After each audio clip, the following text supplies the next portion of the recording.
My name is Grace. And for 10 years, I believed I was living a normal life. A husband. A home. 2 kids. A family. But on the morning of my divorce hearing, I walked into that courtroom with a plain brown folder. Nothing special about it from the outside. Just papers. Just documents. But when I placed it on the table, his lawyer, a man who had never once looked nervous in his entire career, went completely pale. His hands started shaking. He leaned over to my husband and whispered something. And my husband, the man who had lied to my face for a decade, looked at me for the first time like he was afraid. People always ask me, Grace, how did you find out? Grace, how did you stay calm for so long? Grace, weren't you broken? Yes. I was broken. But broken things can be rebuilt into weapons. And that folder? That folder was 10 years of silence, turned into the loudest moment of my life. Let me take you back to where it all began. I met Daniel when I was 26. He was charming.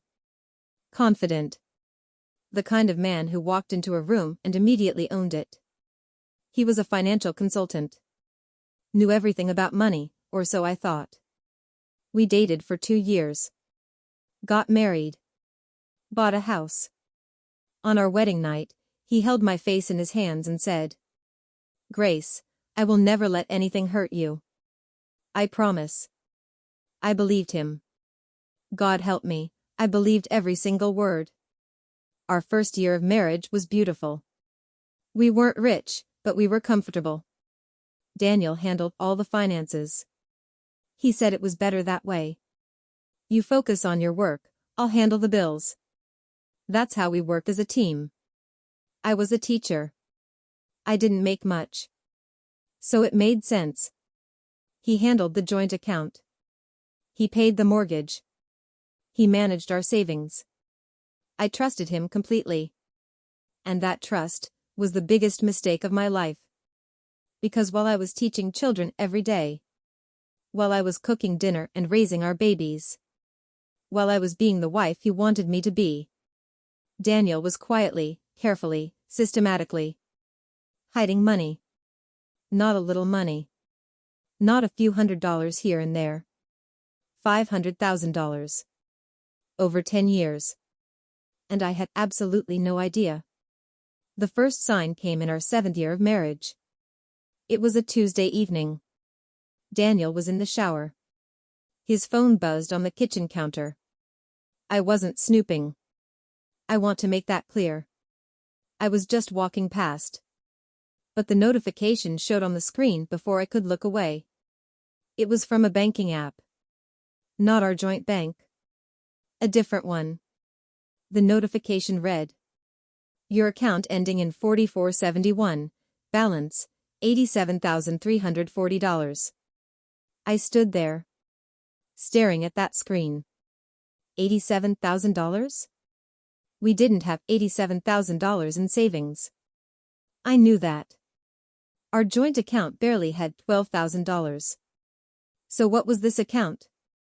When Daniel came downstairs, I asked him casually, hey, I saw a notification from a bank app. Is that a work account? He didn't even flinch. Yeah, it's a client's portfolio app. I manage some accounts for work. Don't worry about it. Smooth. Calm. Convincing. I nodded. I let it go. But something small and cold settled in my stomach that night. A feeling I couldn't name. Not yet. 3 months later, I found a receipt. It fell out of his jacket pocket when I was doing laundry. A receipt from a real estate company. A property payment. For an address I had never heard of. I didn't confront him. Something told me not to. If Daniel had been lying this smoothly for years, a confrontation would only make him hide things better. So instead, I started paying attention. Quietly. Carefully. Like a student studying for the most important exam of her life. I started noting things. The receipts that appeared and disappeared. The business trips that were never quite explained. The phone calls he took in the garage with the door closed. The separate laptop he kept locked. One evening, while he was at a work dinner, I sat down with a notepad. And I started writing down every single thing that felt wrong.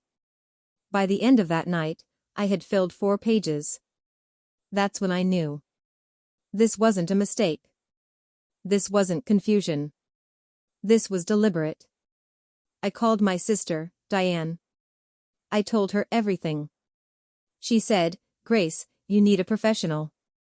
Not a confrontation, a forensic accountant." I didn't even know what that was. She explained, a forensic accountant is someone who investigates hidden financial activity. They trace money. They find accounts. They find assets. I hired one. His name was Mr. Patterson. Quiet man. Glasses. Seemed completely ordinary. But within 6 weeks, he handed me a report that made my knees buckle. Daniel had 3 private bank accounts. Total balance, $312,000. 2 investment portfolios in a different state. Total value, $140,000. A rental property he'd been collecting rent on for 4 years. Worth, $95,000. And a business registered under a different name. Profits for the last 2 years, $60,000. When I added it all up, over $500,000. Hidden from me. Hidden from our marriage. While I was clipping grocery coupons. While I was buying the kids second-hand school shoes because Daniel said we're a little tight this month. While I was working overtime as a teacher to help pay for our family vacation. He had $500,000 hidden away. I sat in my car in the parking lot after meeting Mr. Patterson. And I didn't cry. I was too angry to cry. I went home that evening. I made dinner. I helped the kids with homework. I kissed Daniel on the cheek when he came home. And I smiled. Because now I had something he didn't know I had. The truth. And I was going to use it at exactly the right moment. I spent the next 3 months preparing. I found a divorce attorney, one who specialized in hidden asset cases. Her name was Sandra Webb. When I showed her Mr. Patterson's report, she looked up at me and said, "Mrs. Carter, your husband made a very serious mistake." "I know," I said. "And he's about to find out." Sandra was brilliant. She filed everything quietly. Every document was airtight. She explained to me that in our state, hidden marital assets are treated very seriously by judges. Not only would I be entitled to half of everything, but because Daniel had deliberately concealed assets, the judge could award me an even larger portion. As punishment for the deception. I also did something else during those 3 months. I documented Daniel's behavior at home. Every time he said we can't afford that, I wrote it down. Every time he acted like money was tight, I saved the text messages. Every time he manipulated me financially, I kept the evidence. My brown folder grew thicker every week. And Daniel had no idea. He was still sleeping next to me every night, completely confident. Completely comfortable. Completely certain that his wife, his quiet, trusting, simple wife, would never figure it out. He had underestimated me. For the last time. The morning of the hearing, I woke up at 5 a.m. I showered. I dressed carefully. Navy blue suit. Hair pinned back. I looked in the mirror and I told myself, today is not about anger. Today is about justice. I picked up my brown folder from the desk. Walked out to my car. And drove to the courthouse. Daniel was already there when I arrived. He was standing with his attorney, a tall, expensive-looking man named Richard Holt. Known in our city as one of the best divorce lawyers money could buy. Daniel had spent weeks preparing too. His strategy, Sandra had warned me, would be to minimize everything. Claim the marriage had broken down naturally. Claim there were no significant assets. Claim I was entitled to basic support and nothing more. He thought he was walking in there to win. He smiled at me across the lobby. A thin, confident smile. I smiled back. We took our seats. The judge entered. A woman in her 60s. Sharp eyes. No patience for nonsense. Richard Holt began his opening. He spoke about Daniel's modest income. His ordinary savings. His commitment to his family. It was a very convincing performance. Then Sandra stood up.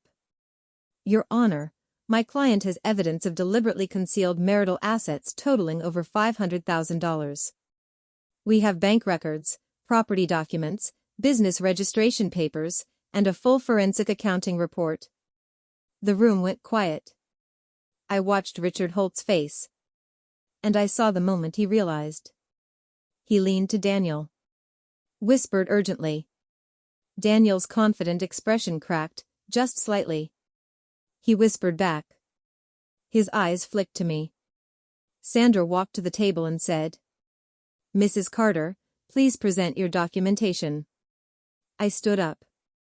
I picked up the brown folder. Walked it to the judge's bench. And as I set it down and turned around, I saw Daniel's face fully for the first time. Not the confident man who had smiled at me in the lobby. Not the charming man who had promised to protect me on our wedding night. Just a man who had been caught. Completely. Totally. Caught. The judge opened the folder. She reviewed the first few pages. Then she looked up at Daniel over her glasses and said, Mr. Carter, would you like to explain these accounts to this court? Daniel opened his mouth.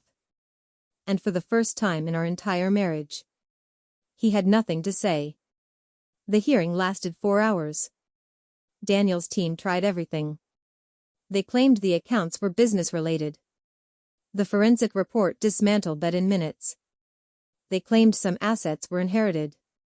Sandra produced documents proving otherwise. They tried to negotiate a settlement in the hallway during a break.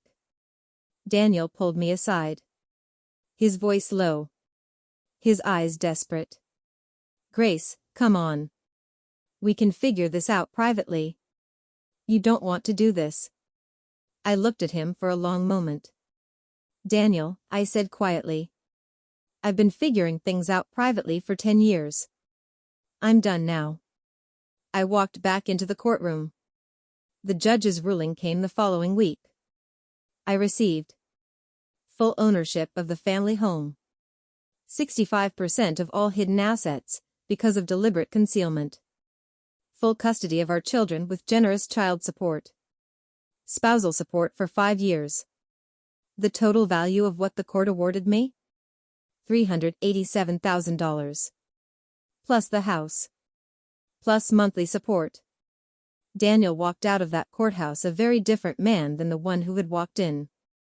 Richard Holt didn't even look at him. People ask me if I hate Daniel. Honestly? No. Hatred would mean he still had power over me. And he doesn't. What I feel when I think about him now is something much simpler. Pity. He spent 10 years building a secret life.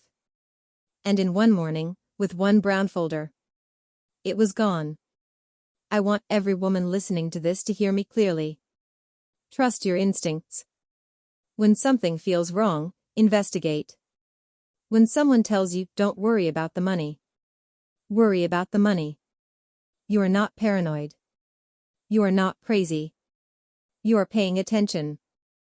And paying attention can change everything. My name is Grace Carter. I walked into that courtroom with a folder. And I walked out with my life back. Thank you for listening.